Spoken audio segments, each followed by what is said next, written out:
শ্রীকৃষ্ণের আবির্ভাব তিথি।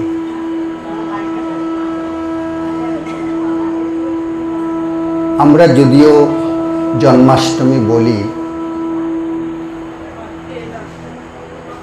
তথাপিও শ্রীকৃষ্ণ কিন্তু আমাদের এই ধুলিমলিন ধরণীতে এসে মাতৃ জঠরে তিনি জন্মের কোনো কিছুই করেননি।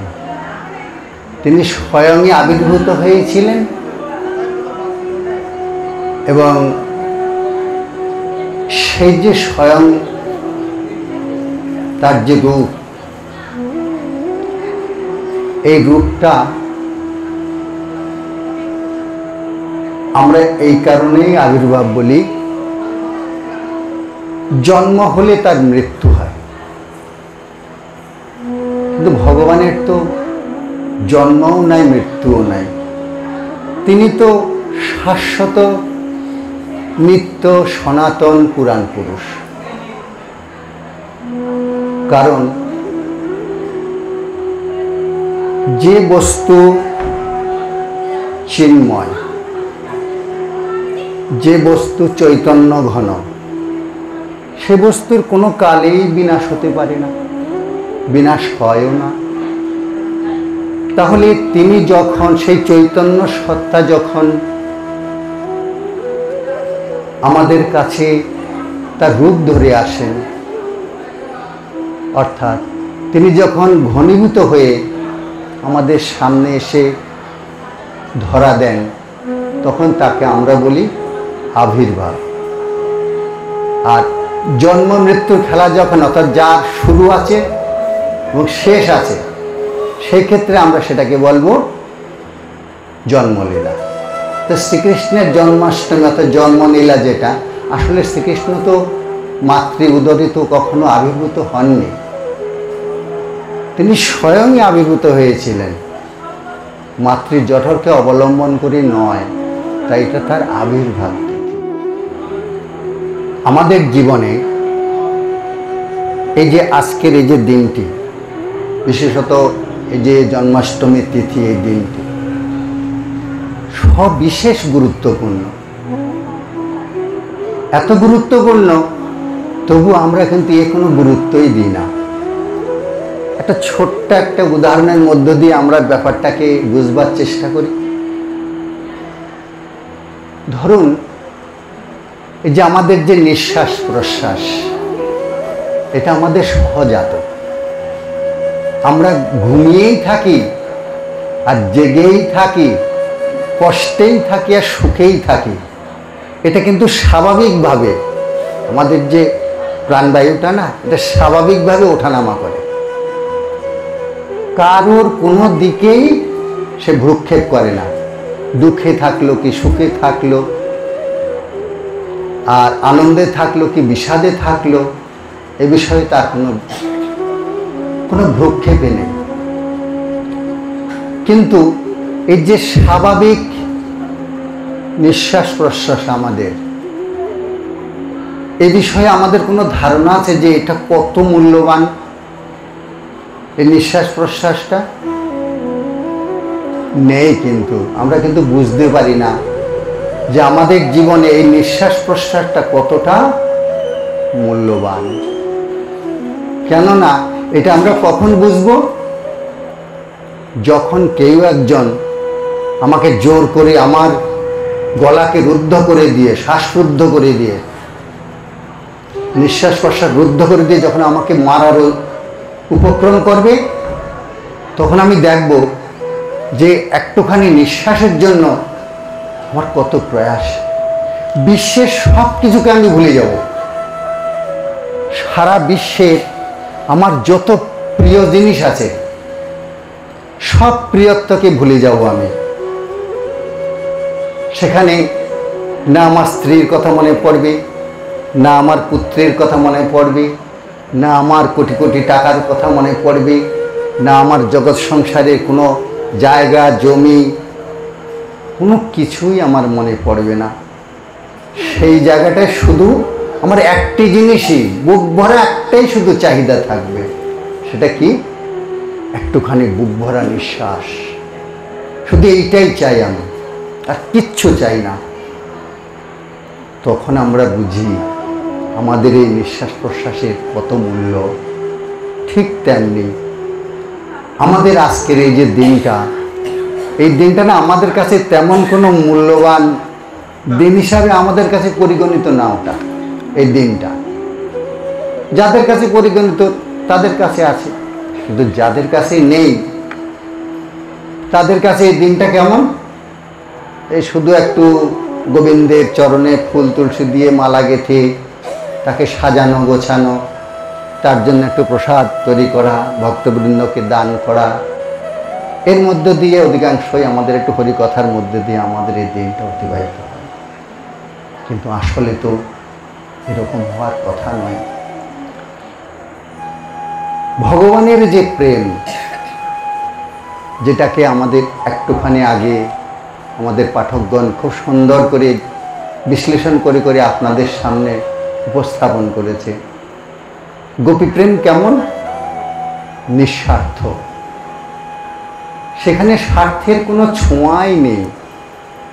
নিঃস্বার্থ কাকে বলবো? না, যখন আমার নিজের কারণে আমি যখন আরেকজনকে ভালোবাসবো বা অন্য কিছুকে ভালোবাসবো, তখন সেটা স্বার্থের ভালোবাসা।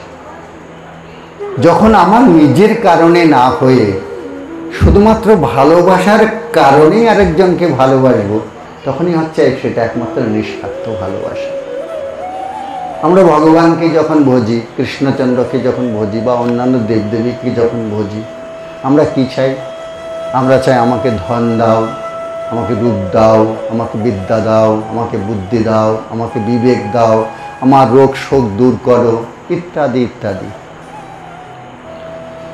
কিন্তু এই যে ব্রজপ্রেম, এই ব্রজপ্রেমে আমরা যেরকম কোনো কিছু চেয়ে তবে কাউকে ভজনা করি, কোনো দেবদেবীকে ভজনা করি, ব্রজপ্রেমে ব্রজগোপিকারা কোনো কিছু না চেয়ে, কোনো কিছু না নিয়ে তারা শুধু দিয়েই ভগবানকে সেবা করেছে, ভগবানকে সুখী করেছে। তাদের প্রয়াসটা ছিল একেবারেই সহজ সরল, সুন্দর, স্বাভাবিক স্বাভাবিক ভালোবাসা। কীরকম সে স্বাভাবিক ভালোবাসাটা?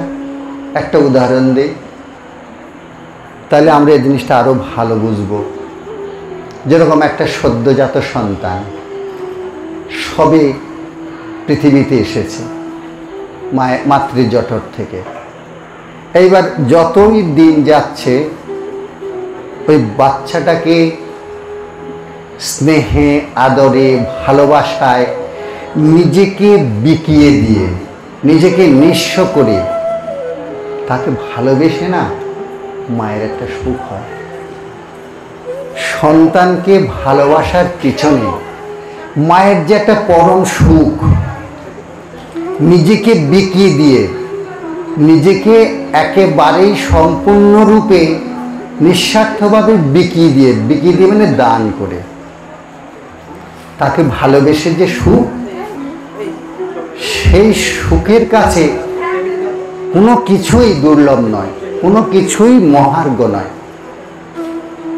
তাই আমাদের যে ব্রজপ্রেম না, ওই রকম মা যেরকম সন্তানকে একেবারে পরম স্নেহে পরম আদরে নিজেকে একেবারে সুন্দর করে বিকিয়ে দিয়ে দান করে, শুধু দিয়েই তাকে আনন্দিত করে। মা যখন স্তন্যপান করান ছোট বাচ্চাকে, স্তন্যপান করিয়ে বাচ্চা যদি খুব আনন্দিত হয় না, তাতে মায়ের যে সুখ, এই সুখের কোনো তুলনা নেই। সন্তান তো সুখী হয়ই, কিন্তু মারও সুখ হয়, এতটাই সুখ হয় যে সেই সুখের কোনো অবর্ণনীয়, সে সুখের কোনো তুলনা নাই আমাদের পৃথিবীতে। ঠিক তেমনি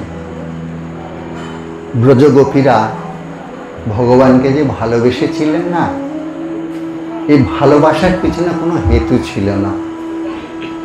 তারা শুধু তাদের জীবনের যা কিছু ছিল, সুন্দর উপাচার যা কিছু ছিল, কি কি ছিল তাদের, তাদের দেহ ছিল, তাদের আমাদের মতো দেহ ছিল, কিন্তু সেটা ছিল চিন্ময় দেহ। কেন চিন্ময় দেহ? তারা নিত্যসিদ্ধ, তারা গোলকের নিত্যসিদ্ধ গোপী। আমাদের এই ভৌম বৃন্দাবনে তারা এসেছেন কেন? যে সহজ সরল সুন্দর নিষ্কপট ভালোবাসা কি সেটা দেখানোর জন্য। প্রিয়কে কেমন করে সুন্দর করে ভালোবাসতে হয়, সেই সুন্দর করে ভালোবাসার পিছনে যে সুখ, এই সুখটা আস্বাদন করানোর জন্য। তাই স্বয়ং ভগবান তার গোলকের নিত্য পারিষদ যারা, তাদেরকে সঙ্গে নিয়ে আমাদের এই ভৌম বৃন্দাবনে তারা আবির্ভূত হয়েছিলেন।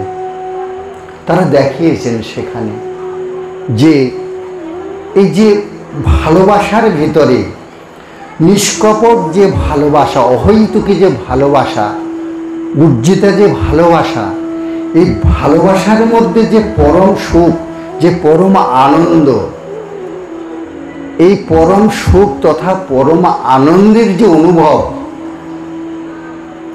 এই অনুভবটা তারা কিন্তু মর্মে মর্মে উপলব্ধি করে নিজেরা তাদের জীবনে আচরণ করে কিন্তু আমাদেরকে দেখিয়ে দিয়ে গিয়েছিলেন। তাই আমরাও আমাদের জীবনের সব থেকে পরম শ্রেষ্ঠ, আমাদের প্রিয় যিনি, সব থেকে পরম, সব থেকে চরম, সব থেকে শ্রেষ্ঠ প্রিয় যিনি, কথাটা আমরা বলছি বটে কিন্তু আমাদের অনুভবে নাই। আমাদের জীবনে ভগবান ছাড়া, অর্থাৎ সচ্চিদানন্দ তনু চিৎঘন যে বিগ্রহ, সেই চিৎঘন বিগ্রহ, সেই যে শ্রী ভগবান শ্রীকৃষ্ণ, তিনি হচ্ছেন শুধু আমার আপনার নয়, অনন্ত বিশ্ব ব্রহ্মাণ্ডের সকলেরই সব থেকে প্রিয়জন, সব থেকে নিজজন। অনন্ত জীবনের বন্ধু তিনি, অনন্ত জীবনের আপনজন তিনি। তাই আমরা আজকের দিনে সেই আপনজনকেই খুঁজি, সেই আপনজনকে ঠিক আপনজনের মতোই আমরা পেতে চাই। যেমন আমি আমার সন্তানকে পাই, সহজ ভালোবাসা। সহজ ভালোবাসা বলতে, স্বাভাবিক ভালোবাসা বলতে, যেমন ধরুন আমি আমার মেয়েকে ভালোবাসি, আমি আমার ছেলেকে ভালোবাসি, আমি আমার স্ত্রীকে ভালোবাসি, বাবা মাকে ভালোবাসি। তো স্বাভাবিক ভালোবাসা কাকে বলে? যেমন ধরুন আমার প্রিয় পুত্র, তার যদি কোনো শারীরিক অসুবিধা হয়, যদি গুরুতর কোনো রোগ ব্যাধি এসে হাজির হয়, তাহলে আমরা তার জন্য কেমন উদ্বিগ্ন হই, কেমন উদ্বেগের মধ্যে থাকি। আমরা সঙ্গে সঙ্গে কি করি? আমাদের তখন খাওয়া নাওয়া দাওয়া সব, ঘুম সব ছুটে যায়। আমি হাজারো কষ্টের মধ্যেই থাকি না কেন, ঘুম শোয়া থেকে উঠতে পারছি না, শুয়ে আছি, পোঁপো করছি যন্ত্রণায়। তবু যখন আমার প্রিয়জন, আমার ছেলে কিংবা আমার মেয়ে কিংবা আমার স্ত্রী কিংবা আমার বাবা কিংবা মা, যেই হোক, তার যখন তার জীবনে যখন কোনো দুর্ঘটনা নেমে আসে, কোনো কষ্টকর ঘটনা নেমে আসে, তখন আমরা কি বাড়িতে চুপচাপ থাকতে পারি, শুয়ে থাকতে পারি? আমাদের মনটা কেমন উচাটন হয় না? সে যে একটা মানে চরম একটা দুরবস্থার মধ্যে পড়ে আছে, সেই অবস্থা থেকে নিষ্কৃতি পাওয়ার যে প্রার্থনাটা, সেটা আমরা সারাক্ষণ আমাদের অনুভূতিতে চাই। অর্থাৎ আমি সবসময় চাই যদি আমার ছেলে আমার পরম প্রিয় হয়, তাহলে আমি চাইবো সারাক্ষণ যে আমার ছেলেটা সুস্থ হয়ে ফিরে আসুক। আর এই সুস্থ হয়ে ফিরে আসার জন্য আমার যা কিছু করণীয়, আমি সঙ্গে সঙ্গে কি করব, একটা গাড়ি ডাকবো, সঙ্গে সঙ্গে ফোন করে কোন ডাক্তার ভালো সেই ডাক্তারের খোঁজ নেব, সঙ্গে সঙ্গে আমি কোনো একটা ভালো হসপিটালে সেই ডাক্তারের শরণাপন্ন হব, হয়ে আমি যতক্ষণ পর্যন্ত না আমার সেই ছেলেটি বা আমার প্রিয়জন যে সে যত সময় সুস্থভাবে আমার কাছে আবার ফিরে না আসে তার স্বাভাবিক অবস্থা নিয়ে, তত সময় আমার কত উদ্বেগ, কতটা আমি বিষাদগ্রস্ত থাকি। এই রকম বিষাদগ্রস্ত অবস্থাটা, অর্থাৎ আমার পুত্রের জন্য বা আমার কন্যার জন্য, আমার প্রিয়জনের জন্য আমার যে হৃদয় ভরা যে টান, হৃদয় ভরা যে আরতি, এই আরতিটা যখন ভগবানের প্রতি ঠিক ওই রকমভাবে পড়বে না, তখনই সেটা হবে সহজ ভালোবাসা। যে যেমন আমার ছেলেটা সকালবেলাটা না খেয়ে পড়তে গেছে, আস্তে আস্তে দুপুর গড়িয়ে গেছে। এবার আমি ভাবছি, তাই তো ছেলেটা কোন সে রাতে সেই 9:30 10টার সময় খেয়েছে, সারা রাত কিছুই খায়নি, সকালবেলা পড়তে গেল এখনো পর্যন্ত আসছে না, আরে না খেয়ে রয়েছে।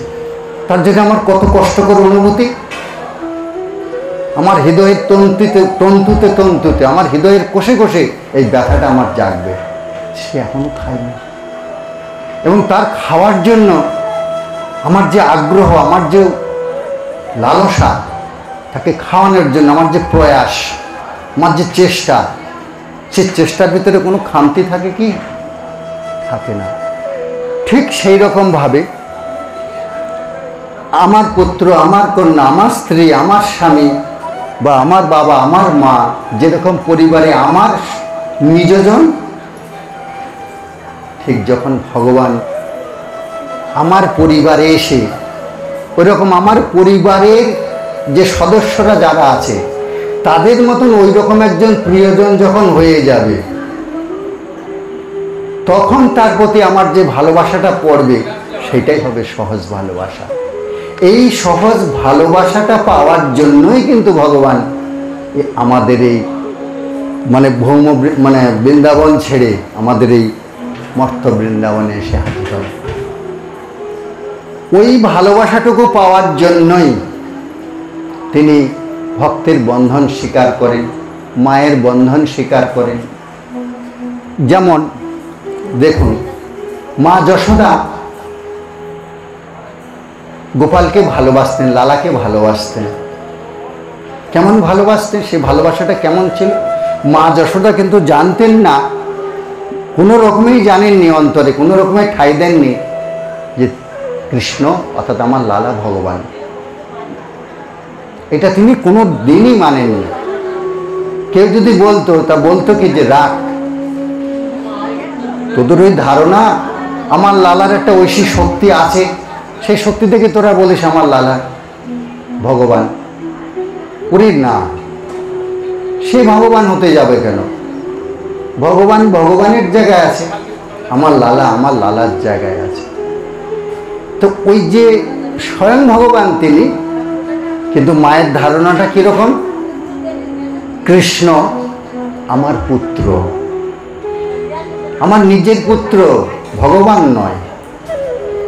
এই যে নিজের পুত্র হিসাবে মা যশোদাতে তাকে যে লালন পালন করেছিল, সেই পুত্রের প্রতি তার যে স্নেহ, সেই স্নেহটা এত প্রবল ছিল, যখন কৃষ্ণকে দুগ্ধ পান করানোর কথা তার মনে উঠত, তখন তার স্তনধারা দিয়ে আপনা আপনি দুগ্ধ খরিত হতো। আমাদের জগতের কোনো মায়ের ওরকম হয় নাকি? হয়? হয় না তো। কিন্তু আমাদের যশোদা মায়ের কিন্তু হয়েছিল। এইরকম একটা ভালোবাসা ভগবানের প্রতি তার বর্ষিত হয়েছিল। শুধু তাই নয়, লালা গরু চড়াতে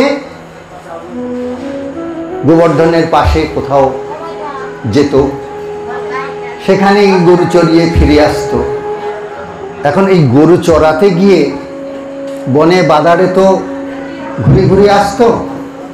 তা আমরা মায়েরা কী করি, বন বাদারে কোথাও বাজে জায়গায় গেলে, কোনো খারাপ জায়গায় গেলে তার পাশ দিয়ে আসলে আমাদের মনে একটা কুগায় যে এর কোনো বাজে কোনো হাওয়া তার গায়ে লাগলো কিনা। আমাদের জীবনে তো এরকম ভাবনা তো আছেই।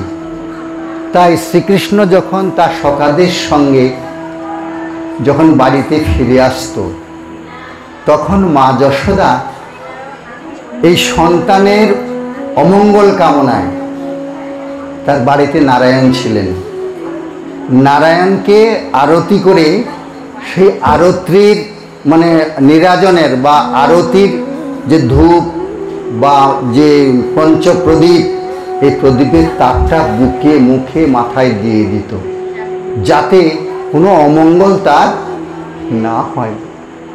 সমস্ত মঙ্গলেরই মঙ্গল মানে দানকারী যিনি, যার নামে অনন্ত অমঙ্গল অপসারিত হয়, যার নামে অনন্ত দুঃখের বিনাশ হয়, যার নামে মানুষ এমনকি মোক্ষ পর্যন্ত লাভ করে, সেই ভগবান কৃষ্ণচন্দ্র মায়ের কাছে শুধুমাত্র তার নিজের পুত্র, ভগবান নয়।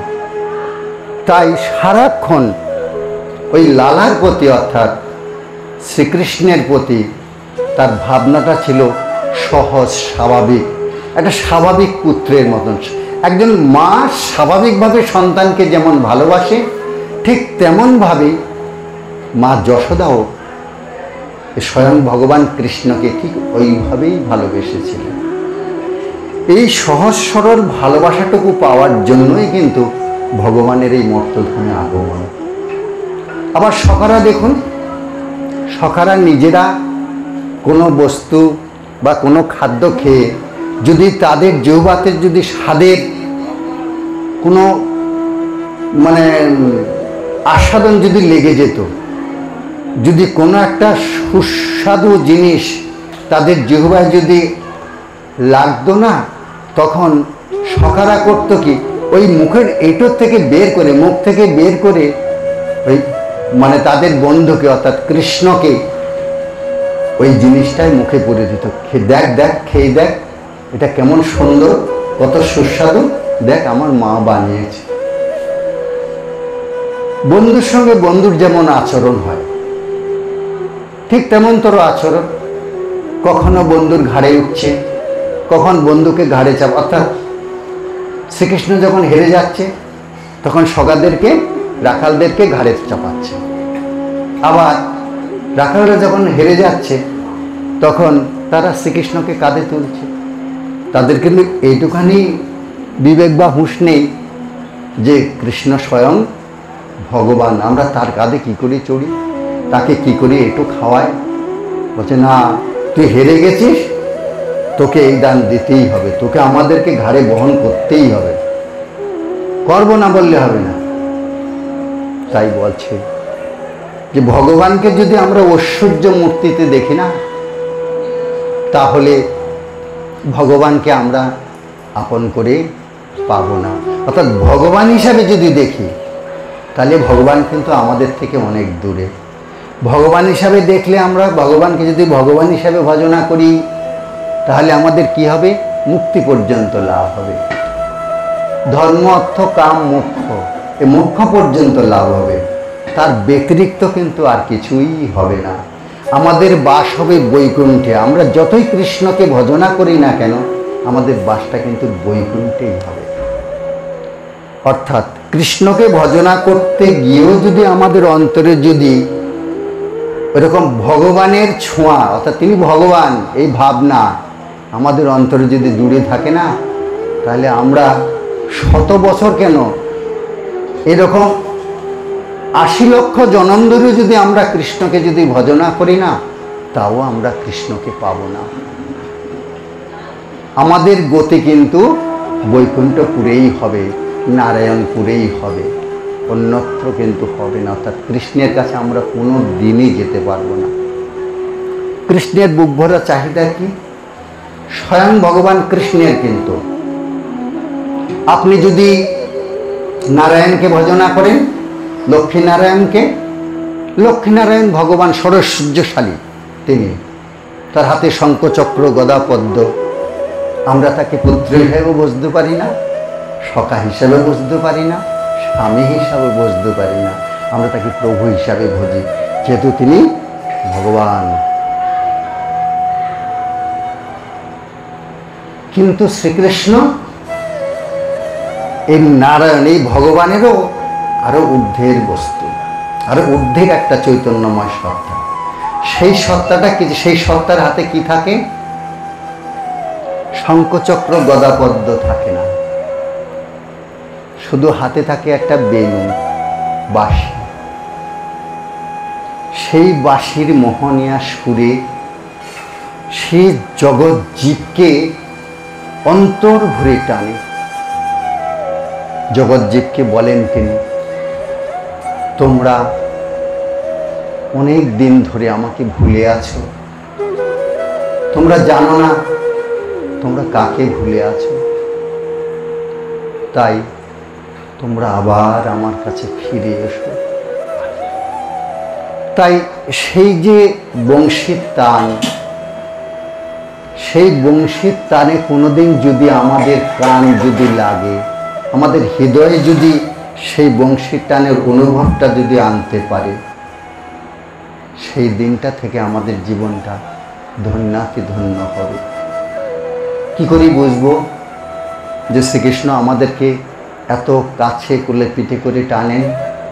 আমাদের জগতে যতজন আমাদেরকে ভালোবাসে, তার থেকে অধিক প্রিয় করে তিনি আমাদেরকে ভালোবাসেন। এইটা আমারও প্রথম ধারণার মধ্যে ছিল না, কিন্তু শ্রীকৃষ্ণচন্দ্রকে ভজতে গিয়ে, তার আরাধনা করতে গিয়ে আমাকে গুরুকরণ করতে হয়েছে। গুরুকরণ না করে আমরা কখনোই কৃষ্ণকে সেবা পরিচর্যা করতে পারি না, সেটা নিষ্ফল হয়, কোনো ফল দান করে না, একেবারে ব্যর্থ হয় না, কিন্তু ফল দান করে না। যে ফলের আকাঙ্ক্ষী হয়ে আমরা কৃষ্ণকে ভজনা করি, সেই ফল কৃষ্ণ দান করতে পারে না। তাই আমাদেরকে গুরুকরণ করতে হয়। তো আমার জীবনেও আমি যখন আমার শ্রী গুরুদেবকে যখন গুরুরূপে বরণ করে দিলাম, তারপরে মাস, বছর, বছরের পর বছর, বেশ কিছু বছর কেটে গেল। এই দিন, মাস, সপ্তাহ, বছর কাটতে কাটতে একটা সময় আমি দেখেছি আমার মা বাবা আমাকে সর্বস্ব দিয়ে ভালোবেসেছে, নিশ্চিত রূপে। কারণ আমার বাবা আমাকে ভালোবেসেছে তারও অপরিমেয় দান, কিন্তু আমার মায়ের দানটা আরো আরো অপরিমেয়। কিন্তু তবুও আমার জীবনের একটা সময়ে আমার এই অনুভূতিতে এসেছে, আমি প্রভুর সঙ্গ করতে করতে এই বোধটুকু আমি পেয়েছি যে কৃষ্ণ যে সত্যিই আমাদেরকে এত সুন্দর করে ভালোবাসেন, আমার শ্রী গুরুদেবকে না দেখলে আমি এটা কোনোদিনই বুঝতে পারতাম না। আমার শ্রী গুরুদেবের ভালোবাসার নিরিখে আমি এটা অনুভবে আনতে পেরেছি যে কৃষ্ণচন্দ্র আমাদের কত ভালোবাসেন। মা বাবা আমাদেরকে অল্পতম স্বার্থ থাকলেও, একেবারে সামান্যতম স্বার্থ থাকলেও, সামান্য স্বার্থকে সামনে রেখে কিন্তু আমাদেরকে ভালোবাসে, এটা নিশ্চিত। কারণ আমাদের জগতে যত মা আছেন, আমরা যদি তাদেরকে যদি এই প্রশ্নটা জিজ্ঞাসা করি যে আপনারা আপনাদের সন্তানকে যে ভালোবাসেন, সেটা কি অহৈতুকী না হেতুকী? আমরা কিন্তু সবার কাছ থেকে 100 ভাগ মায়ের কাছ থেকে উত্তর পাবো সেটা কিন্তু হেতুকী, একটা স্বার্থ নিয়েই আমরা ভালোবাসি। কিন্তু এই পৃথিবীতে, এই ধূলিমলিন পৃথিবীতে একটা জায়গা আছে, একটি জায়গা আছে, যে জায়গাটা চরম পরমভাবে সম্পূর্ণরূপে নিঃস্বার্থ, সম্পূর্ণরূপে। এবং এই নিঃস্বার্থ ভালোবাসার ছোঁয়াটা আমি আমার শ্রী গুরুদেবের কাছ থেকে পেয়েছি।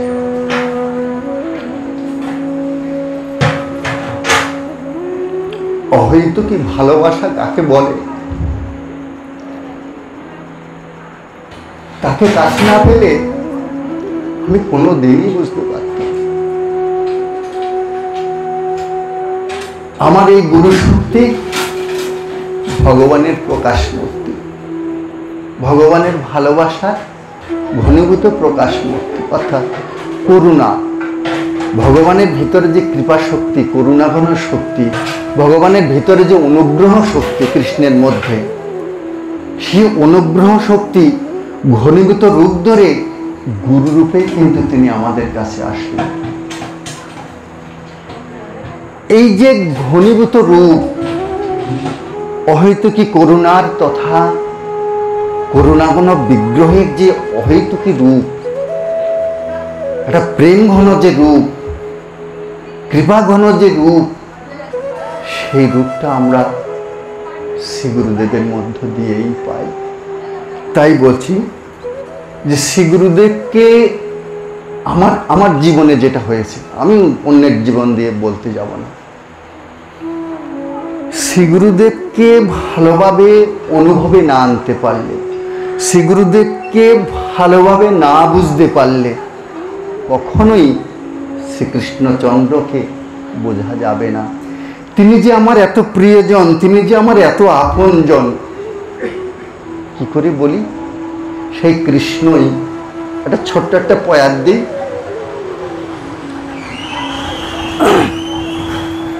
শ্রীকৃষ্ণ যখন আমাদের কাছে যখন গুরু রূপে আসেন,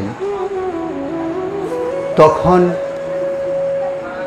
আমরা তাকে কি হিসাবে পাই? সাধারণ একজন মানুষ হিসাবেই পাই, খুব সাধারণ মানুষ হিসাবে। শ্রী গুরুদেব যদি একটু নারায়ণের মূর্তি ধরে যদি আমার কাছে আসে, আমি আর তাকে ওরকম আপনজন করে আমার কাছে নিয়ে ওরকম সুন্দর করে তার সেবা করতে পারবো? কত ভালোবেসে তাকে কাছে বসিয়ে বলতে পারবো যে আপনার জন্য আমি কি সেবা করতে পারি?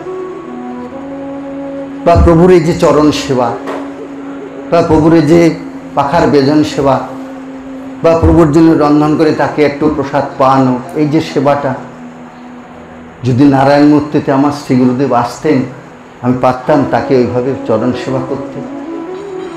বা তিনি যদি শ্রী গুরু রূপে আমার কাছে না আসতেন, তার রোগে শোকে তার দুঃখে আমি দুঃখিত হতে পারতাম কি? শ্রী গুরুদেব কখন আমাকে বুঝবেন আমি তার প্রিয়? যখন আমি তার সুখে সুখী হব, তার দুঃখে যখন দুঃখী হব। তিনি যখন রোগগ্রস্ত হয়ে যখন পড়ে থাকেন, তার জন্য আমার যে আকুতিটা, এই আকুতিটা যদি সত্যি আমার হৃদয়ে আমার নিজজনের মতন লাগে, শ্রী গুরুদেব তো অন্তর্যামী, তিনি তো জানেন সবই, তিনি তো বুঝতে পারবেন তখন যে না, সত্যি সত্যিই আমাকে নিজজনের মতো ভালোবাসে, নিজের ছেলের মতন, মায়ের মতন, বাবার মতো, বন্ধুর মতো, স্বামীর মতো, সবার মতো ভালোবাসে। তাই এই যে ভালোবাসাটা, সহজ যে ভালোবাসাটা, অর্থাৎ আমাদের জগতের স্ত্রীরা তাদের স্বামীকে যেভাবে আপনজনের মতন করে কাছে পায়, যেমন করে যেমন যেমন ভালোবাসা দিয়ে তাকে সেবা করে, আমার শ্রীকৃষ্ণচন্দ্র ঠিক সেই রকম ভালোবাসাই আমাদের কাছ থেকে চান। ঠিক যেমন একজন বন্ধু, যেমন একজন পত্নী, যেমন একজন মা, যেমন একজন সখা ইত্যাদি, এরা যেমন করে আরেকজনকে ভালোবাসে, ঠিক এই রকম ভালোবাসাটাই কিন্তু ভগবান আমাদের কাছে চান। তিনি আমাদের কাছে কখনো এটা প্রত্যাশা করেন না যে আমার প্রিয়জন যে সে আমাকে ভগবান জেনে শুধু সিংহাসনে বসিয়ে রাখুক, আমাকে ভালো ভালো খেতে দিক, আমাকে সুন্দর করে সাজিয়ে সুন্দর করে রাখুক, শুধু এটা তিনি চান না। তিনি চান যে আমাকে ভালোবাসে, তার হৃদয় নিংড়ানো ভালোবাসা দিয়ে সে আমাকে আপন করে সেবা করুক। সেখানে সেই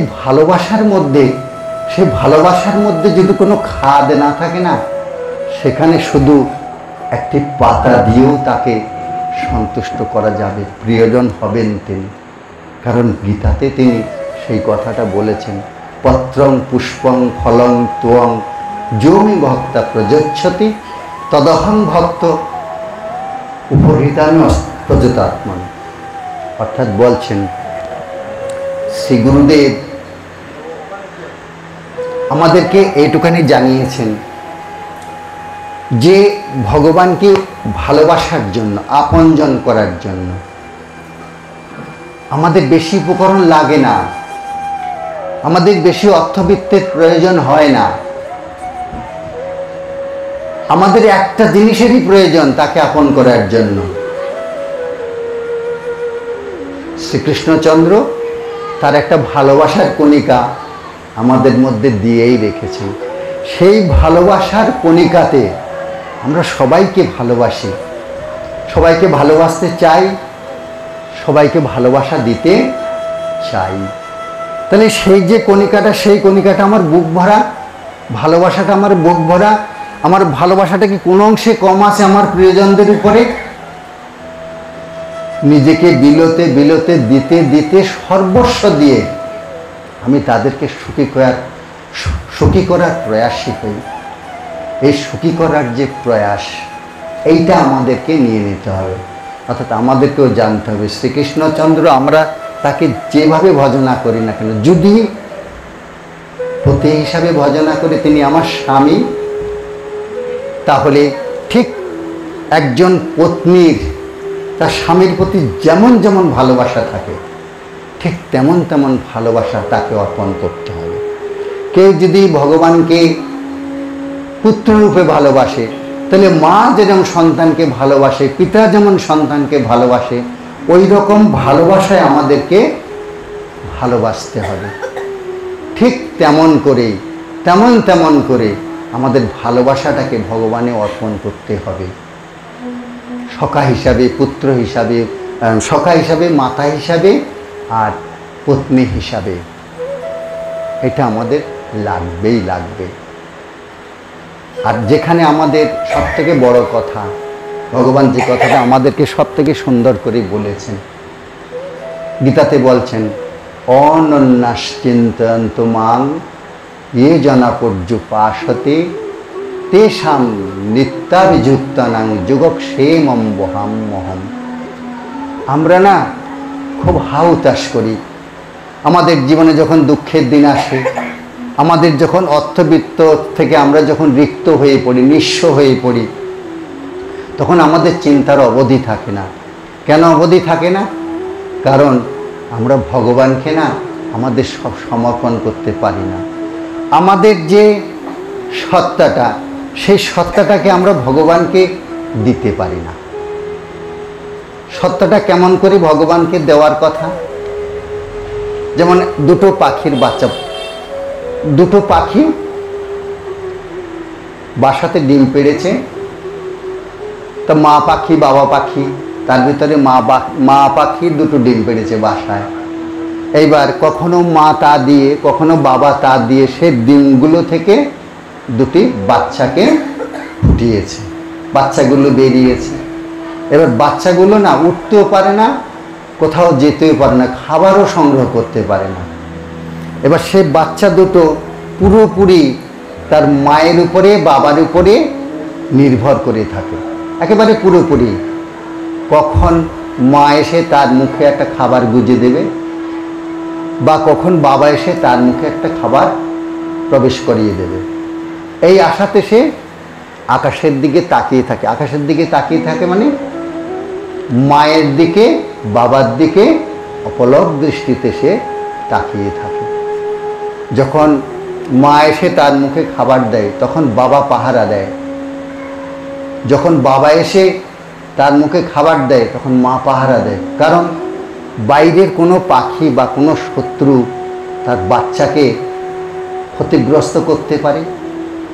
তাই তাদের এত ভালোবাসা দিয়ে তারা ওই বাচ্চা দুটোকে আপনজনের মতন করে মানুষ করে। এবার এই যে আপনত্ব, অর্থাৎ বাচ্চা দুটো কি করছে, সম্পূর্ণরূপে শরণাগতি মা বাবার উপরে। তারা খাওয়ালে খাবে, তারা যদি না খাওয়ায় সেইভাবে উপোস থাকবে, আরতিটা জানাবে মা বাবার উপরে, চিঁচি করে তাদের যে প্রয়োজন সেটা তারা জানাবে। ঠিক তেমনি আমাদের জীবনের যে প্রয়োজন, এই প্রয়োজনটাও আমরা আমাদের প্রিয়কে জানাবো। তিনি আমাদের এই যে অভাব, এই অভাবটা তিনি অবশ্যই আমাদেরও পূরণ করবেন, অবশ্যই পূরণ করবেন। কারণ বলেছেন যে অনন্যাশ্চিন্তন্ত মাং এ জনাপর্যুপাসতে তেষাং নিত্যাভিযুক্তানাং যোগক্ষেমং বহাম্যম। বলছে অনন্যশ্চিত্তে, অনন্যশ্চিত্তে মানে অন্য আর কারো দিকে দৃষ্টি নিক্ষেপ না করে। একটা পাখি যখন, ছোট বাচ্চা পাখি যখন বাসায় থাকে, সে আর কারো দিকে নজর রাখে না, শুধু মা বাবার দিকেই নজর রাখে, আর কারো দিকেই নজর রাখে না। পৃথিবীর অনেকেই তাকে সহযোগিতা করতে পারত, কিন্তু না, একমাত্র তারা মা কিংবা বাবার দিকেই নজরটা দিয়ে রাখে। ঠিক তেমনি, ঠিক পাখির বাচ্চার মতন আমার জীবনেও আমার যা কিছু প্রয়োজন, যা কিছু যুগক্ষেম, আমার যা কিছু আছে সেটাকে সংরক্ষণ করা, আর যা কিছু নেই সেটাকে সরবরাহ করা, এইটা হচ্ছে আমার প্রিয়ের কাজ। আমি যার উপরে নির্ভরতা করে আছি তার কাজ। তো এইরকম অনন্যচিত্তে, অন্য কোনোভাবে নয়, কিন্তু ঠিক এই রকম মনোভাব নিয়ে যখন আমরা আমাদের প্রিয়কে, আমাদের সব থেকে আপনজনকে আমরা যখন ভালোবাসতে পারবো, তখন তিনি আমাদেরকে আমাদের সব থেকে প্রিয় যা কিছু দরকার, যা কিছু, সেটা তিনিই সরবরাহ করবেন। যেমন একটা বাচ্চা উঠানে খেলা করছে, বর্ষাকাল, একটু কাদা হয়েছে, বাচ্চা কাদা মাখতে মাখতে, বৃষ্টিতে ভিজতে ভালো লাগছে, তার কাদা মাখতে ভালো লাগছে, মাঝে মাঝে মুখে কাদাও দিয়ে খেয়েও ফেলছে, চিবিয়েও ফেলছে। এখন মার যখন চোখ পড়ছে, মাকে সত্যি সত্যি বাচ্চাকে ওই বৃষ্টিতে ভিজতে দেবে, নাকি না তাকে কাদা মাখতে দেবে, নাকি না তাকে কাদা খেতে দেবে? কোনোটা করবে কি? বাচ্চার কিন্তু ঐকান্তিক চাহিদা যে আমি বৃষ্টিতে ভিজবো, আমি কাদা মাখবো এবং আমি কাদা খাবো। দেখবেন আমাদের পৃথিবীতে যত বাচ্চা আসে না, যত শিশু আছে, মানব শিশু, তা ছেলে হোক আর মেয়েই হোক, একটা পরম সত্য হচ্ছে এটা, আজও পর্যন্ত কোনো বাচ্চা তার নিজস্ব যে বিষ্ঠা, এটা গায়ে না মেখে যায়নি, আর নিজস্ব বিষ্ঠাটা সে না খেয়ে ছাড়েনি, মুখে কোনো না কোনো দিন দিয়েছে। আচ্ছা, ধরুন কোনো একটা বাচ্চা ওই রকম সারা গায়ে পায়খানা মেখে, হাতে পায়ে মেখে, মুখে টুখে মাখছে, মুখে দিচ্ছে, মা দেখেছে। আচ্ছা, মা দেখে কি স্থির থাকতে পারবে? মা কি করবে? মার সঙ্গে সঙ্গে সে কিন্তু মাখছে, কিন্তু গায়ে, সারা গায়ে মাখছে এবং সেটাকে খাচ্ছেও। মা দেখে কিন্তু তাকে কিন্তু সেটা খেতেও দেবে না, এবং তাকে ধুয়ে সুন্দর করে তার পোশাক আশাক আদি দিয়ে তাকে একেবারে সুন্দর করে কোলে জড়িয়ে নেবে। কেন? মা জানে ওইটা তার চরম পাওয়া নয়, তার খিদে লেগেছে, তাই মা বুঝতে পারছে যে সে খিদে লাগার কারণে পায়খানাটা মুখে দিচ্ছে। তাই যদি হয়, তাহলে মা কি করবে? মা জানবে সব, একটা শিশুর পক্ষে, একটা বাচ্চার পক্ষে সব থেকে উপাদেয়, সব থেকে সুন্দর, সব থেকে মহার্ঘ যে খাবারটা, সেটাতে তার মায়ের স্তনের দুগ্ধ। তার মা তাকে কাদা খেতে না দিয়ে তার স্তনের দুগ্ধই তাকে দান করবে। আর সেটা যদি তার না থাকে, তাহলে সে কোনো একটা ভালো উপাদেয় জিনিস, হয় দুগ্ধ, নাই সন্দেশ, নাই রসগোল্লা, বা না হয় অন্য ওই রকম কোনো একটা জিনিস তাকে দেবে, তাকে ওইটা খাওয়াবে। তো বাচ্চা যেটা চাইবে মন ভরে কাঁদবে তার জন্য, কাদা খাচ্ছে, কাঁদছে, মা তুলে নিয়ে আসছে, তা কাঁদলেও মা কি তাকে কাদা খাওয়ায়? আমরা ভগবানের কাছে ধন চাই, জন চাই, রূপ চাই, বিদ্যা চাই, আরো অনেক কিছু চাই। সুন্দরী বনিতা চাই, সুন্দরী স্ত্রী চাই, সুন্দর কাব্যশক্তি চাই, জগতে কোনো একজন ভালো নামি দামি কোনো মানুষ হতে চায়, ইত্যাদি ইত্যাদি অনেক প্রত্যাশা আমাদের থাকে। এই যে প্রত্যাশাগুলো, আমাদের ধন জন রূপ, আমাদের যে ঐশ্বর্য আদি যা কিছু, এগুলো যে আমরা আমাদের প্রিয়র কাছে যে চাই, তুমি তো প্রিয়, মায়ের থেকেও তার স্নেহটা অনেক বেশি। কেন? তার অন্তরে একটা কণা, আমাদের প্রিয়ের অর্থাৎ ভগবান কৃষ্ণচন্দ্রের যা দেহ তাই দেহি, অর্থাৎ তার যে আত্মকণিকাটা, আমাদের দেহ আর দেহি এক না, আমাদের দেহিটা দেহ থেকে সম্পূর্ণ ভিন্ন। দেহটা জড়, দেহি চেতন। কৃষ্ণচন্দ্রের দেহটা সম্পূর্ণই চেতন, সেখানে কোনো অচেতন বা জড় জিনিস নেই। এই যে ভালোবাসার স্বভাব, এটা কার? এটা হচ্ছে চেতনের, চৈতন্যময় সত্তার। তাহলে আমার ভিতরে যে ভালোবাসা আছে, এটাও চৈতন্যময় সত্তার, তারই। তাহলে সেইটা যদি হয়, চৈতন্যময় সত্তারই যদি ভালোবাসা হয়ে থাকে, চৈতন্যময় সত্তার যদি ভালোবাসা যদি হয়ে থাকে, তাহলে আমাদের কি করণীয়? তিনিই জানেন যে আমাদের সব থেকে চরম প্রয়োজন কি। আমরা জানি না, আমরা ভুল করে তার কাছে অনেক সময় চেয়ে বসি যে বাবা, আমার মেয়েটার বিয়ে হচ্ছে না, একটু আশীর্বাদ করুন যেন মেয়েটার একটা সৎপাত্র জুটে যায়, আমার ছেলেটা ভালো পড়াশুনো করছে না, এর জন্য একটা বিদ্যা বুদ্ধি হয়, একটু ভালো করে পড়াশুনো করে মনটা যেন পড়াশুনোই লাগে। বাবা, এইবারে মাঠে একেবারে সব গেছে, যেন একটু আর্থিক সচ্ছলতার মধ্যে যেন থাকতে পারি, এই আশীর্বাদটুকু করবেন। বা স্বামী রোগগ্রস্ত হয়েছে, বাবা আপনার ছেলের ভীষণ অসুখ, বাবা জানেন তো পরিবারের সেই একমাত্র উপার্জনক্ষম ব্যক্তি, তিনি যদি অসুস্থ হয়ে পড়েন তাহলে আমাদের কি হবে বাবা? তো আমরা অনেক কিছু আবদান নিয়ে আমরা শ্রী গুরুদেবের কাছে যাই বা ভগবানের কাছে যাই, গিয়ে এরকমও বলি যে আমার স্বামীর যদি রোগটা সেরে যায় বা আমার পুত্রের রোগটা যদি সেরে যায়, তাহলে জোড়া পাঠা বলি দেবো মা, জোড়া পুজো দেবো, একটু আধটু না, জোড়া দেবো।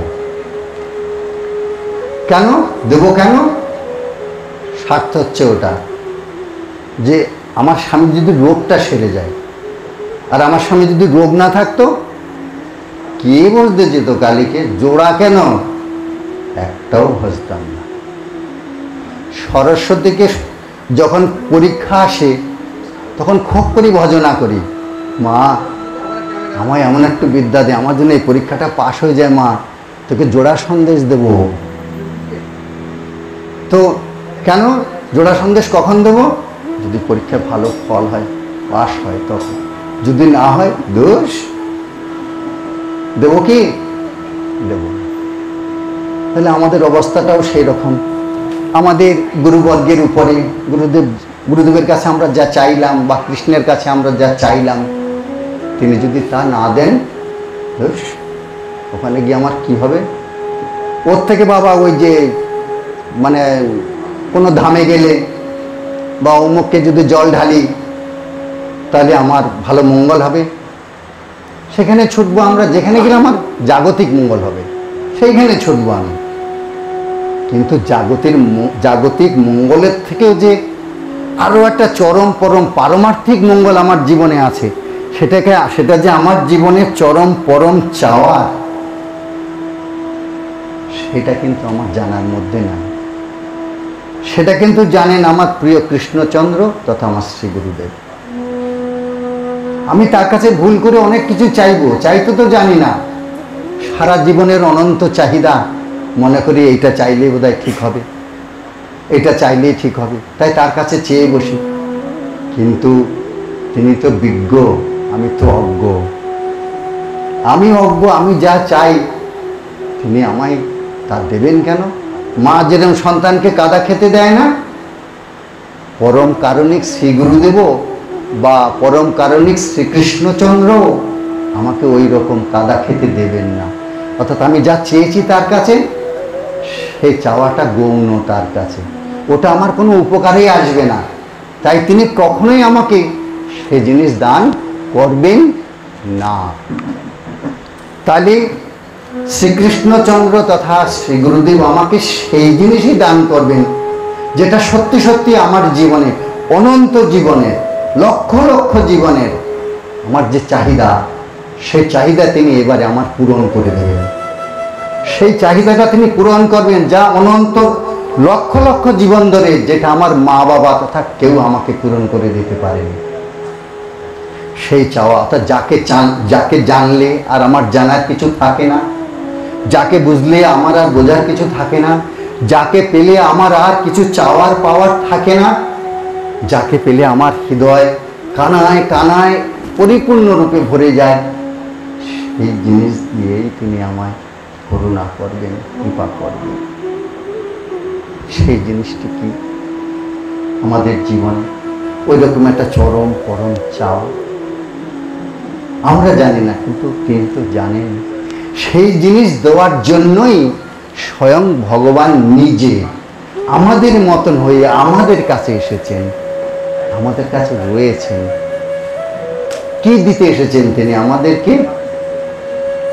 আমি বিনা অন্য নারী ব্রজ প্রেম দিতে।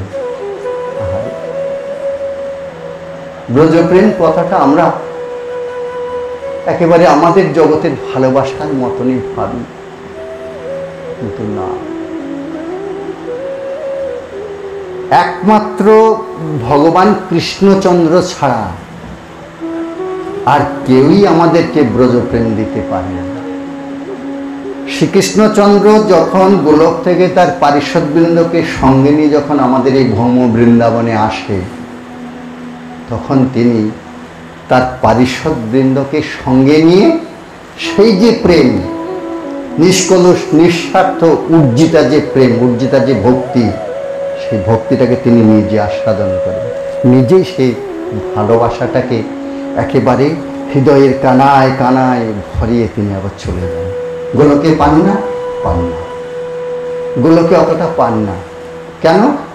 গোলকে ঐশ্বর্যের প্রকাশ, সেখানে ঐশ্বর্যই বেশি।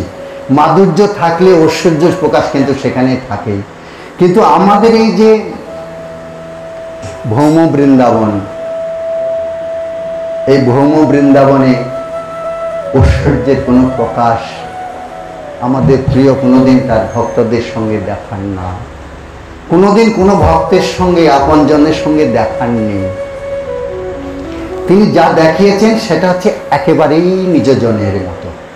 তাই নিজজনের মতন করে ভালোবেসে সেই যে ব্রজপ্রেম, সেই ব্রজপ্রেমে আমাদের হৃদয়টাকে কানায় কানায় ভরিয়ে দিতেই তিনি আমাদের কাছে এসেছেন।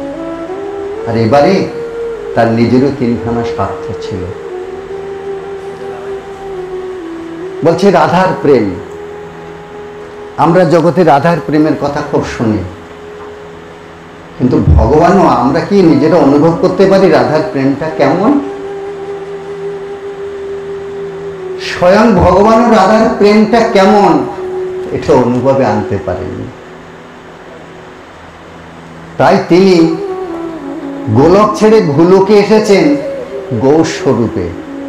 কৃষ্ণ নিজে তার কৃষ্ণ স্বরূপটাকে ঢেকে, কৃষ্ণ তো বিষয় জাতীয় তত্ত্ব আর ভক্ত আশ্রয় জাতীয় তত্ত্ব। আমাদের রাধা ঠাকুরানী প্রেমে গড়া তনু। কিরকম প্রেমে গড়া?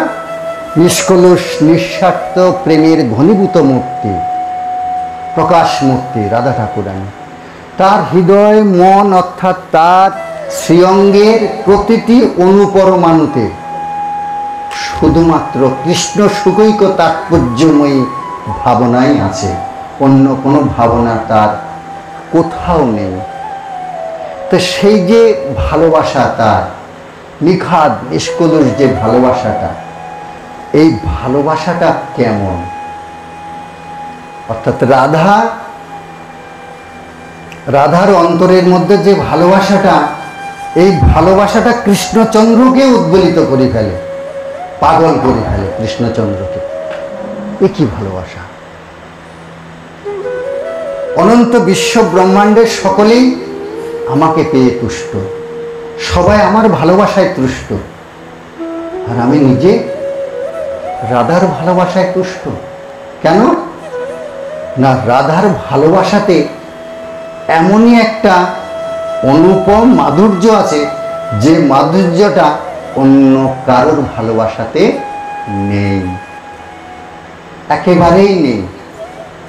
তাই যদি ভক্তের প্রেমটাকে যদি বুঝতে হয়, ভালোবাসাটাকে যদি বুঝতে হয় সম্যক রূপে, তাহলে রাধার থেকে শ্রেষ্ঠতম ভক্ত বিশ্বব্রহ্মাণ্ডে আর কেউ নেই। তাহলে রাধার ভাবকান্তিকে অঙ্গীকার করে তিনি যদি জগতে না আসেন, তাহলে ভক্তের অন্তরের ভালোবাসার যে অনুভব, সেটা তিনি আস্বাদন করবেন কিভাবে? সেটা তো সম্ভব না। তাই রাধার ভালোবাসার মাধুর্যকে নিজে আস্বাদন করার জন্য, নিজে অনুভব করার জন্য স্বয়ং ভগবান নিজে রাধার ভাবকান্তি দিয়ে নিজেকে ঢেকে গৌস্বরূপে আমাদের কাছে এসে সেটাকে তিনি আস্বাদন করেছেন। কৃষ্ণের অনন্ত মাধুর্য, অনন্ত মাধুর্য, এত মাধুর্য যে সেটা অনন্ত দেব, ভগবানের স্বয়ং প্রকাশ রূপ অনন্ত দেব, অনন্ত মুখে বলেও কোনোদিন শেষ করতে পারেন। আর আমরা তো নরকীট, আমরা তো সামান্য, আমরা তার কতটুকু রূপের, কতটুকু মাধুর্যের, কতটুকু ভালোবাসার স্বাদ পেতে পারি? কতটুকু আছে আমাদের? অনন্ত বিশ্বের যত ভালোবাসা, সব ভালোবাসার উৎসভূমি যিনি, তার ভালোবাসা আর আমার ভালোবাসা। আকাশের চাঁদ আলো দেয় সারা ভুবন ভরে, সেখানে যদি খদ্দর বা জোনাকি যদি তার ছোট্ট আলোকধারা দিয়ে যদি বলে যে আমি আমার এই আলোকধারায় ভুবনকে ভরিয়ে দেবো, তাহলে সেটা হাস্যস্কর হয় নাকি? ভুবনকে ভরিয়ে দেওয়ার মতন এই ক্ষমতা রাখে একমাত্র চন্দ্রই, খদ্দর বা জোনাকি কোনো দিনই সেটা রাখে না। তাই আমরাও কোনো দিন ভগবানের ভালোবাসার যে স্বরূপ, রাধা ঠাকুরানীর প্রেমের যে মাধুর্য, এটা কোনো দিনই আমরা আমাদের এই অনুভবের মধ্যে আনতে পারবো না। কখন পারবো? কোন সময় পারবো? পারবো তখন যখন আমরা যার ভালোবাসাটা চাইছি, এটা কিন্তু ভালো করেই মনে রাখতে হবে, আমরা যার ভালোবাসাটা চাইছি তার অনুগ্রহের কাছেই কিন্তু আমাদের সেটা পাওনা নির্ভর করে। তিনি যদি করুণা করে আমাদেরকে তার ভালোবাসার ছিটে ফোঁটা দিয়ে যদি আমাদেরকে ভরিয়ে দেন, এক কণাও যদি দেন তার ভালোবাসার, তাও আমাদের অনন্ত জীবনের হৃদয়ের অনন্ত আকাঙ্ক্ষা টুটে যাবে, আমাদের হৃদয় মন সব ভরে যাবে সেই প্রেমের আলোকে, সেই প্রেমের অনুভূতিতে, সেই প্রেমের দ্যুতিতে। তাই কৃষ্ণচন্দ্রের মাধুর্যটাকে আস্বাদন করে রাধার অন্তরের যে সুখ, সে সুখটাই বা কেমন, এটাও জানার আমার শ্রী গোবিন্দের পরম আগ্রহ। তাই তিনি যদি ভক্ত না হন, অর্থাৎ গোবিন্দের আস্বাদনের যা কিছু, এই কথাটাও মনে রাখা, আমার শ্রী গোবিন্দের হৃদয় ভরা যে আস্বাদনীয় জিনিস, যে অনুভবের যে জিনিস, এই অনুভবের জিনিসটা কোথায় আছে? আছে কিন্তু সমস্ত ভক্তের হৃদয় মাঝে, সমস্ত ভক্তের হৃদয় মাঝেই কিন্তু রয়েছে। তাই কেউ যদি ভালোবেসে শ্রী গোবিন্দকে ডাকে, মনের সমস্ত আরতি দিয়ে, সমগ্র সত্তায় যদি এটা যদি জাগরুক থাকে তিনি আমার সত্যিই প্রিয়, তাহলে আমার ডাকটা সত্যিই সুন্দর হয়। অন্তরের অন্তঃস্থল থেকে সেই ডাকটি আসবে। সেই ডাকটি হবে ভালোবাসার ডাক। সন্তান যেরকম কেঁদেই তার ভালোবাসাটাকে মাকে বোঝায়, মা বুঝে নেয় এই কান্নাটা তার কিসে, তার খিদার, না তার পেটের যন্ত্রণা, নাকি না মায়ের স্নেহ হওয়ার জন্য, মায়ের কোলে ওঠার জন্য সন্তানের এই কান্না। কোন কান্না? যদি সন্তানের মায়ের কোলে উঠে মায়ের সঙ্গে সন্তানের ভালোবাসার যে অনুভব, যে বিনিময়, এই বিনিময়ের কান্না যদি হয় না, মা কোনো রকমেই তাকে থামাতে পারবে না, কোনো কিছু দিয়েই থামাতে পারবে না। যা কিছু দিক না কেন সব একপাশে হয়ে যাবে। তার অন্তর ভরা চাহিদা শুধু একটাই, আমার মায়ের ভালোবাসা দিয়ে মা আমাকে ভরিয়ে দিক, তার সঙ্গে আমার ভালোবাসার আদান প্রদান হোক। এই যে ভালোবাসার আদান প্রদান, এইটাও যখন আমাদের সঙ্গে, আমার প্রিয় অর্থাৎ আমাদের গোবিন্দের সঙ্গে যখন, কৃষ্ণের সঙ্গে যখন আমাদের এই রকম একটা ভালোবাসার লেনাদেনা হবে, এরকম একটা চাওয়া পাওয়ার সম্পর্ক থাকবে, সেই দিনই তার ডাকটা আমাদের কাছে মধুর হবে, তার যা কিছু সবই আমাদের কাছে সুন্দর হয়ে ফিরে আসবে। একটা ছোট্ট একটা উদাহরণ দিয়ে আমাদের জগতে, এর থেকে সুন্দর উদাহরণ আর হয় না। আমাদের ভালো লাগাটা কখন আসে? যখন আমরা তাকে ভালোবাসি। তখন কাউকে যখন আমরা ভালোবাসি, তখন তার সব কিছুই আমাদের কাছে সুন্দর হয়ে আসে, খারাপটাও সুন্দর হয়ে আসে, খারাপ থাকতেই পারে না। তখন ভালোবাসার পরম স্পর্শে অসুন্দরও সুন্দর হয়ে যায়। যেরকম পরশমণির ছোঁয়ায় লোহা সোনা হয়ে যায়, তেমনি সে ভালোবাসার পরশমণির ছোঁয়ায় না আমাদের হৃদয়টাও না ওরকম সুন্দর হয়ে যায়।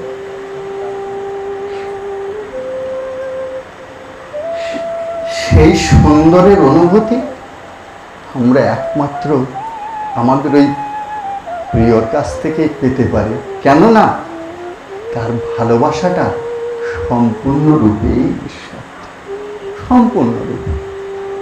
শুধুমাত্র জগতে একটি সত্তা আছে, যে সত্তাটা সত্যি সত্যি নিঃস্বার্থভাবেই আমাদের ভালোবাসে। আমরা তাকে গালাগালি করি, আমরা তাকে বিশ্বাস করি না করি, তাকে মানি না মানি, তবুও তিনি তার ভালোবাসা থেকে আমাদেরকে এতটুকু বঞ্চিত করেন না। সত্যি সত্যি করে না, করে না। তাহলে এহেন পরম বান্ধব যিনি, তাকে যদি আমরা আমাদের জীবনের পরম প্রিয় হিসাবে যদি না পেতে পারি, ব্রজ গোপিকারা যেমন করে তাকে প্রিয় করে পেয়েছিল। কিরম প্রিয় করে পেয়েছিল তারা? তারা সন্তানকে স্নেহ করছে। তাদেরও ঘরকন্যা ছিল, স্বামী ছিল, পুত্র ছিল, পরিজন ছিল, ঘরকন্যা সব কিছু ছিল। তারা কিভাবে ঘর সংসার করেছিল? তাদের মনটা না, তাদের হৃদয়টা তথা মনটা সততই সুন্দর ছিল, এবং তাদের সেই সুন্দর মনে, সুন্দর হৃদয়ে অনুক্ষণ এই অনুভবটা ছিল, এই চিন্তাটা ছিল যে আমার প্রিয়ের কীভাবে সুখ হয়, কিভাবে তাকে আমি সুখ দিতে পারি। রান্না করছে, রান্না করতে করতেও ভাবছে আমি যেটা রান্না করছি এটা তাকে সুখ দেবে তো। পুত্রকে স্নেহ করছে, ভালোবাসছে কোলে নিয়ে, পুত্রের মধ্যেই সেই প্রিয়কেই দেখছে। হে প্রিয়, তুমি আমার পুত্রের মধ্যে আছো বলেই তো আমার পুত্র আজকে এত প্রিয়। তুমি যদি না থাকতে আমার পুত্রকে কি আমি এত প্রিয় করে আমার কোলে পিঠে করে রাখতে পারতাম? না, 5 মিনিটও রাখতে পারবো না। যে কোনো যত বড় প্রিয়জন হোক, পারবো না যদি তার সে অনুকম্পা আমার উপরে না থাকে। স্বামীকে ভালোবাসছে, স্বামীর মধ্যেই সে প্রিয়কেই দেখছে। তুমি আমার স্বামীর মধ্যে সেই প্রিয়ত্বের ছোঁয়াটুকু দিয়ে আমাকে ভালোবাসছো, কারণ এই ভালোবাসাটা তো তার। তাহলে পিতৃরূপে, মাতৃরূপে, স্ত্রীরূপে, পুত্ররূপে, কন্যারূপে, বন্ধুরূপে আমাদের জগতে যত সম্পর্ক আছে সব সম্পর্ক রূপে, সমস্ত সম্পর্কের মূলভূত সম্পর্ক যিনি, সেই তিনি আমাকে এত ভালোবাসায় ভরিয়ে রাখছেন। শুধু কি এদের ভালোবাসা না, আমাদের জীবনে আমাদের আশেপাশে যত পশু পাখি গাছপালা যা কিছু আছে এদের ভালোবাসাটাও আমাদের জীবনের প্রয়োজন। তারা যদি না থাকে আমরা আমাদের ভালোবাসাটাকে এত সুন্দর করে পেতাম না, এত সুন্দর ওই ভালোবাসা আমাদের কাছে ধরা দিত না। এদেরও আমাদের জীবনে প্রয়োজন, এদেরকেও আমাদের ভালোবাসতে হবে। কোন হিসাবে? তিনি আমার প্রিয়ই এই এত রূপে আমাদেরকে ভালোবাসার জন্য আমাদের চারপাশে রয়েছেন। এইটা জেনে আমাদের পথ চলা উচিত, আমাদের সবাইকে ভালোবাসা উচিত। তাই আমরা কি করব? আজকের দিনে সেই পরম প্রিয়ই তো আমাদের মাঝে প্রতি বছর এই দিনটাতে আমাদেরকে স্মরণ মনন করিয়ে দেন, জানিয়ে দেন যে আমি তোমাদের হৃদয় কারাগারেই আবির্ভূত হয়ে আছি। তোমরা আমাকে যশোদা মায়ের মতন, নন্দ বাবার মতন বা গোপ গোপীদের মতন তোমরা আমাকে আপন করে নাও। এই কারাগার থেকে ব্রজভূমি, হৃদয়ভূমি, ভালোবাসার যে ভূমি, এই ভূমিতে নিয়ে এসে তোমরা আমাকে আপন করে একেবারেই আমার চিরসুহৃদ করে নাও, আমাকে আপন করে নাও। তাহলেই তোমাদের চাওয়া পাওয়াটা সব থেকে সুন্দর হবে, পাওয়াটা সব থেকে মধুময় হবে। আজকের দিনে আমাদের সংকল্প নেওয়ার দিন। আজকের দিনও আমরা সেই পরম প্রিয়র কাছে আমরা এটাই চাইব, হে প্রিয়, তোমার কাছে আমাদের অন্য কোনো চাওয়া পাওয়া নেই। যদি চাই ভুল করেই চাইব, তুমি যেন সেগুলো দিও না। অবশ্য সন্তান ভুল করে অনেক কিছু চাইতে পারে, তুমি তো বিজ্ঞ, তুমি যেন ভুল করে আমাদেরকে সেগুলো দিও না। আমার জীবনের সব থেকে পরম প্রয়োজন যেটা, সেটাই তুমি আমাকে দিও। তাতে আমার জীবনে যত দুঃখ, যত কষ্ট, যা কিছু আসুক, তবুও তুমি তোমার করুণাকণা থেকে, অনুকম্পা থেকে আমাকে জন্য এতটুকু সরিয়ে রেখো। জগতে সকলেই তোমাকে ভালোবাসে,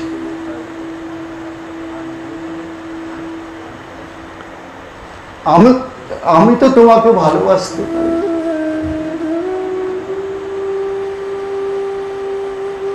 জগতে সকলেই তোমার, কিন্তু আমি অভাজন, না জানি সেবা, না জানি ভালোবাসার পরশ, না জানি আপনত্বের ছোঁয়া, কোনো কিছুই আমার জীবন নেই। তবুও তুমি আমাকে বর্জন করে তোমার শ্রীচরণ ছাড়া করো না। আমাকে তোমার শ্রীচরণে ঠাঁই দিও, প্রিয় করেই ঠাঁই দিও। জগতে তোমার অনেকজন আছে, সকলেই তো তোমাকে ভালোবাসে অনন্ত জগৎ জুড়ে, কিন্তু আমার মধ্যে শুধু তুমিই আছো, হে প্রিয়, হে দ্বৈত, হে প্রাণনাথ, হে বধূ। তুমি ছাড়া তো আমার জীবনে আর কেউই নেই।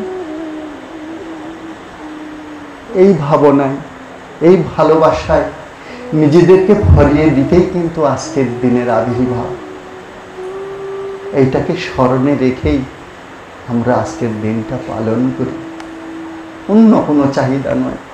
আমাদের মহাপ্রভুও বলেছেন, ন ধনং ন জনং ন সুন্দরীং কবিতাং বা জগদীশ কাময়ী মম জন্মনি জন্মনীশ্বরে ভবতাদ ভক্তি রহিত কীর্তয়ী। বলছে, ধন জন কাব্যশক্তি সুন্দরী বনিতা কোনো কিছুই আমি চাই না। তোমার কাছে আমার একটাই প্রার্থনা, জন্মে জন্মে শুধু আমার একটাই প্রার্থনা থাকবে, তোমার শ্রীচরণে যেন আমার অহৈতুকী ভক্তি থাকে। আমি যেন তোমার কাছে কিছু না নেই, তুমি আমাকে আমার বলে যা কিছু দিয়েছ সেইটাই যেন আমি আমার হৃদয়ে ভরা সেই পাত্রটুকু ধরে সবটাই যেন তোমার চরণে একেবারে অর্ঘ্যরূপে প্রদান করতে পারি, নিবেদন করতে পারি। এইটাই আমাদের বুক ভরা চাহিদা হোক, আমাদের অনন্ত জীবনের চাহিদা হোক। এই কথাটুকু বলে আমি আমার ভাগবতী কথার বিশ্রাম দেব। কলিযুক্ত এ যুগে স্বয়ং মহাপ্রভু এসেছেন, কৃষ্ণচন্দ্র স্বয়ং রাধার ভাবকান্তি নিয়ে এসে দিলেন ব্রজপ্রেম নামের মধ্য দিয়ে, নামের ভেতরেই ব্রজপ্রেম। তো সেই যে নাম, এই নামকে ভালোবেসে আমরা যদি তাকে যদি সেবা করি, তাকে যদি ডাকি অন্তরের আকুতি দিয়ে, অনন্য চিত্তে, অনন্য ভাবনায়, আমার ভাবনায় তুমি ছাড়া আর কেউ নেই প্রভু, আর কেউ থাকতে পারে না, তাহলে অনন্য হয় না। অন্য নেই যা, সেটাই তো অনন্য। অন্য কিছু যখন আমার হৃদয়ে থাকবে না, তখনই সেটা অনন্য হবে। তাই এই অনন্য ভালোবাসাতেই যেন আমার বুকটা ভরে থাকে। শুধু তুমি যেন আমার জীবনে ওই রকম অনন্য হয়ে থাকতে পারো, এই কথাটুকু বলে আমি আমার ভাগবতী কথার এখানে বিশ্রাম দেব। যে নাম আমাদের জীবনকে ভরিয়ে দেবে, যে নাম আমাদের জীবনকে, আমার পরম কারণিক, আমাদের পরম প্রিয় আমাদেরকে যা দিতে এসেছিলেন, সেটা আমরা যার কাছে পাবো, সেই যে নাম, এই নামই হোক আমাদের জীবনের জীবাতু। এই নামই আমাদেরকে সেই পরম সম্পদ দান করুন। এই নামের কাছে আমরা যেন ওই সম্পদ ছাড়া আর কিছুই না চাই। এই প্রার্থনাটুকু রেখে শ্রীগুরু গোবিন্দের তথা বৈষ্ণব ভক্তবৃন্দের চরণে আমরা এই আশীর্বাদটুকু চাইব যে আপনারা সকলে আমাদের এই আশীর্বাদটুকু করুন অন্তত আজকের দিনে, কারণ আপনারা পারেন এই আশীর্বাদটুকু করতে, যে আমাদের হৃদয় ভরা যেন শুধু ব্রজ গোপিকাদের অন্তরের যে প্রেম, এই প্রেমের জন্য আমাদের বুকটা ভরে যায়, এই প্রেমের ছোঁয়া যেন আমরা আমাদের জীবনে পাই। তাই হরে কৃষ্ণ কৃষ্ণ কৃষ্ণ হরে হরে, হরে রাম রাম রাম হরে হরে। এই মহামন্ত্রই আমাদের জীবনের চরম পরম জীবাতু হোক, পরম পরম সম্বল হোক। এবং এই নামের মধ্যে যে ব্রজপ্রেম আছে, এই ব্রজপ্রেম আমাদেরকে ধন্যাতে ধন্য করুক। এই ব্রজপ্রেমের নিরিখে আমরা যেন তাকে সুখী করতে পারি, তাকে আনন্দ দিতে পারি। এই কথাটুকু বলে আমি আমার ভাগবতী কথার এখানেই বিশ্রাম দিলাম। জয় নিতাই, জয় নিতাই, জয় নিতাই।